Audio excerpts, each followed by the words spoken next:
Bonjour. Ce Shabbat, nous allons lire la paracha de Bamidbar. Dans cette paracha, la Torah nous raconte comment Dieu a demandé à Moshe de compter à nouveau le Ham Israël, le peuple juif. Et là, il y a ici une façon intéressante comment le peuple va être compté. Les Mishpechotam, les Bet Avotam. La Torah nous dit que le peuple sera compté par famille.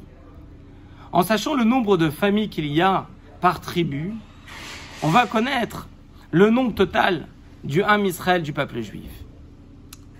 Quel est le message que la Torah vient nous faire passer ici?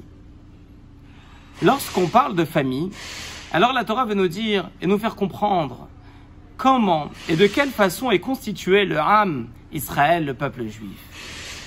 Alors, vous savez, par nature, l'homme est à la recherche de profit. Comment profiter de la société?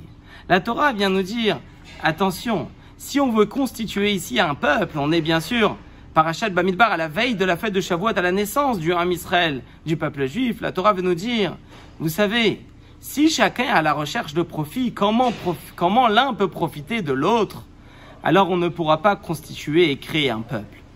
Pour pouvoir créer le Ham Israël, le peuple juif, il faut qu'on soit comme une famille. Que symbolise la famille? L'idée de la famille est très simple.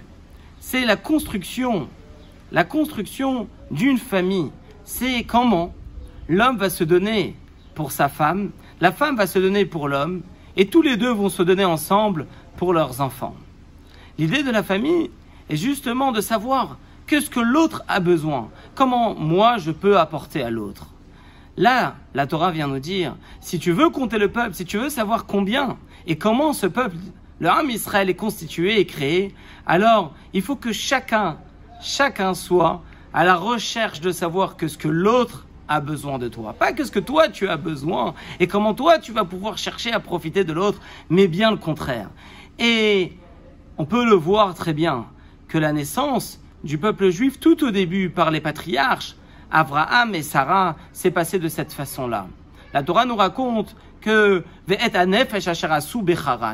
les Abraham et Sarah ont fait des âmes à Haran, c'est-à-dire on dit que Abraham a converti les hommes et Sarah les femmes. Ils ont travaillé ensemble, l'homme et la femme, Abraham et Sarah. La même chose lorsque Dieu il a donné la Torah, il a dit à Moshe Rabbeinu, tu vas parler aux femmes et aux hommes. Tu ne peux pas enseigner la Torah qu'aux hommes, il faut enseigner la Torah aux femmes et aux hommes. On parle ici d'une notion de l'homme et la femme. La Torah nous dit qu'il y a 3 associés à la création de l'homme. L'homme, la femme et Dieu. Dieu, c'est celui qui vient nous apprendre que de la même façon que lui, il a créé le monde, à nous de créer notre famille. De créer une famille qui va donner des enfants, des petits-enfants, avec des branches et des branches qui vont pouvoir donner un magnifique arbre, des magnifiques fruits. Ça, c'est le sens de Mishpacha.